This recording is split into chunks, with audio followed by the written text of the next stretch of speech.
kill each other, the police are on par with that right now, every 36 hours, right? Which is astronomical. So now let's just kind of dial this back to this time, where not only is this happening, but this is being reinforced because of stereotypes that are now just showing up full-fledged at the highest levels.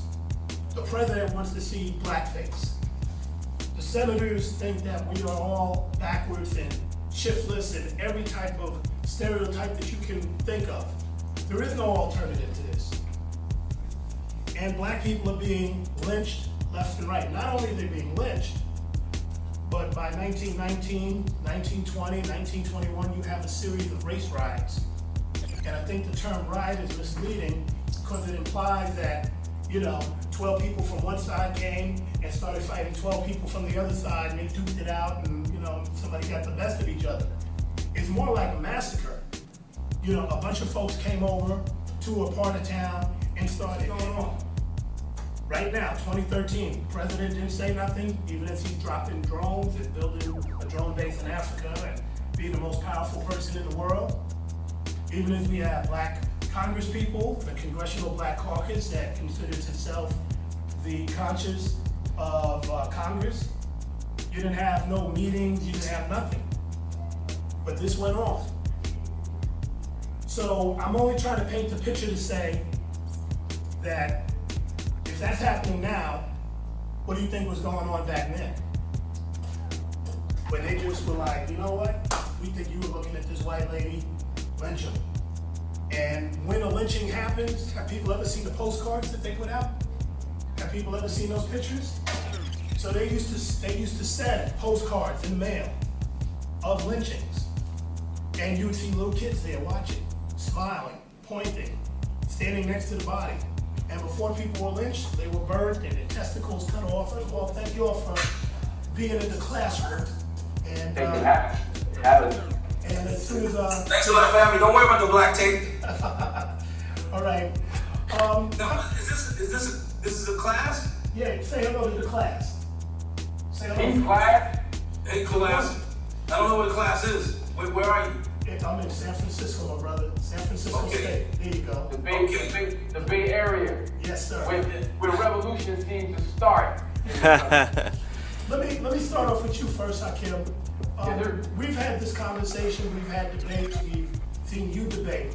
The role of the artist in 2013. First of all, does an artist have to have a role? And if so, why is it important that he or she be challenged on that? Okay, I'm gonna use two quotes to make the point. One is from Paul Robeson. Every artist, every scientist must decide now where he stands. He has no alternative. There is no standing above the conflict on Olympian heights. There are no impartial observers. Through the destruction in certain countries of the greatest of man's literary heritage, through the propagation of false ideas of racial and national superiority, the artist, the scientist, the writer is challenged. The struggle invades the formerly cloistered halls of our universities and other seats of learning. The battlefront is everywhere. There is no sheltered rear. That's Paul Robeson. The other quote comes from Mhonde, who's a personal mentor of mine, former Black Panther. Everything's political. It's all politics. And what that means is that politics is about relations and your relationship to centers of power. Even when you think that you're not being political, someone benefits from your lack of politics and someone gets disenfranchised because you're non-political. So it's all politics. It's understanding where you stand in the fray and then moving from there. A lot of the artists out here who claim to be non-political are very, very political. They serve the purpose for the financial elite that run the music industry. And what does that mean? America is funded through privately owned banks. These banks, there was an audit of the Federal Reserve last October, and it was discovered just from this one audit that there's $16.1 trillion missing from our economy. The reason why we don't know that is because we're distracted by a bunch of fools and buffoons. If we paid more attention to real issues like the amount of intellect and critical thinking that goes into football, baseball, and basketball is off the charts. It's actually harder to keep a fantasy football league or be successful in a fantasy football league than it is to understand politics. But they have gotten us to trade in what's right and good for us for what's bad and dumb for us. And it's all based on politics and what we value. Spice, what would you add to that, especially in the context of the letter that you wrote to Clear Channel, the letter that you wrote to World Star Hip Hop, where you pretty much demanded that they step it up and really understand the crisis at hand? I think my brother just spoke for me. But the truth of the matter is that World Star represents what Clear Channel represents. And that's basically them pretending to be the voice for the voiceless. Basically buying up every single radio station and billboard there is in the country, and those who benefited cash-wise, there was a lot of guys who held us down for 40, 50, 60 years, a lot of the black radio station owners who understood what the culture was and where it was going. And, you know, thanks to hip-hop and R&B, I think they made a lot of money. They started selling, they sold their radio stations to Clear Channel. Clear Channel said, okay, good. We're gonna rebrand this rap stuff and call it hip-hop. It was only, most of it was just rap. There were very few hip-hop records on the radio. And as far as I'm concerned, we've always had this fight. We've always had this problem of hip-hop not being served on the radio. I remember Public Enemy with an ad in Rolling Stone magazine. 2 million sold, no thanks to black radio. So they were saying then what we're saying right now. They never respected the yes man.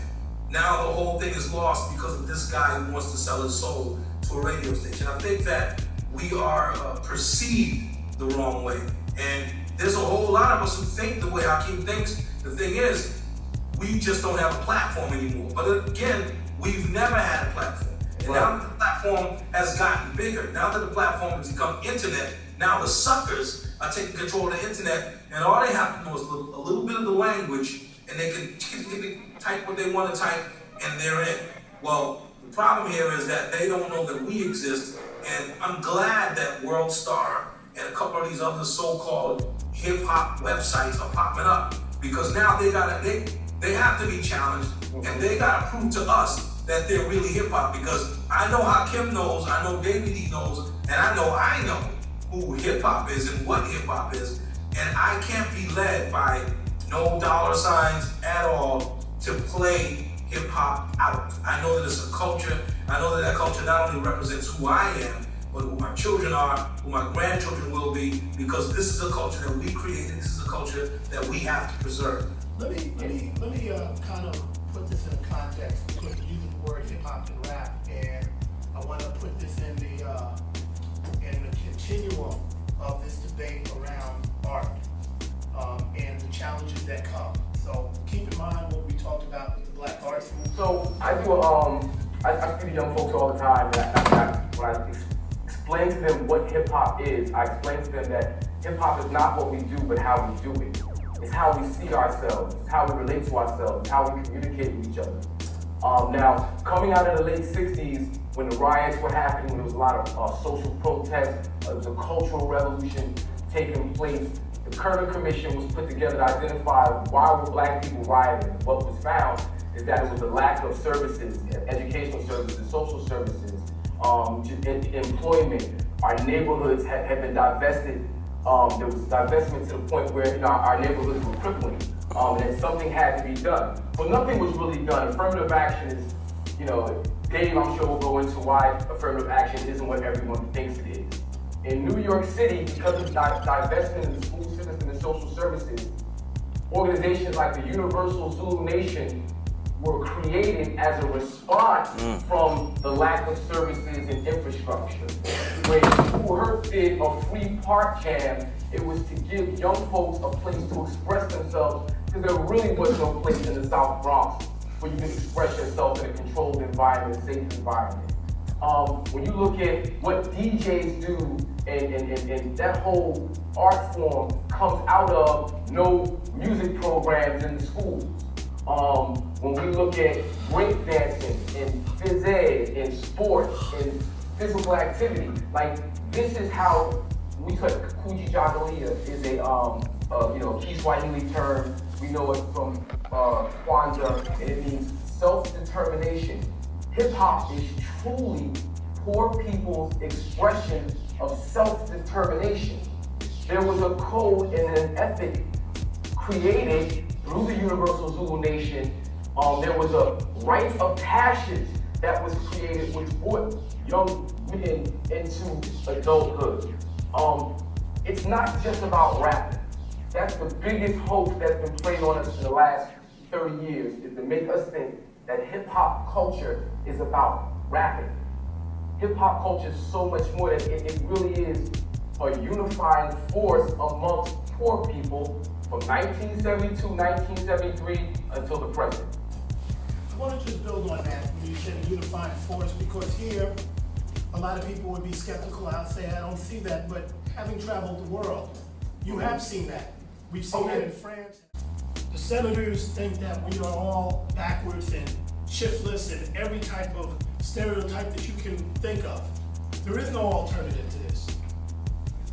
And black people are being lynched left and right. Not only are they being lynched, but by 1919, 1920, 1921, you have a series of race riots. And I think the term riot is misleading because it implies that we kill each other. The police are on par with that right now, every 36 hours, right? Which is astronomical. So now let's just kind of dial this back to this time, where not only is this happening, but this is being reinforced because of stereotypes that are now just showing up full-fledged at the highest levels. The president wants to see blackface.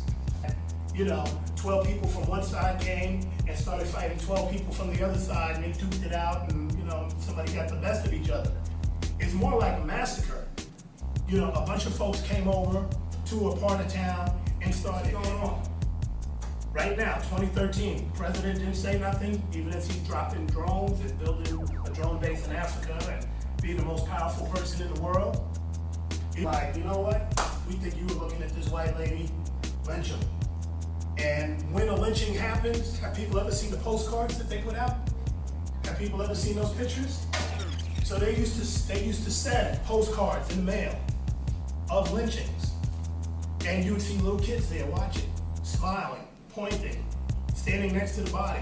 And before people were lynched, even if we have black Congress people, the Congressional Black Caucus that considers itself the conscience of Congress, you didn't have no meetings, you didn't have nothing. But this went on. So I'm only trying to paint the picture to say that if that's happening now, what do you think was going on back then? When they just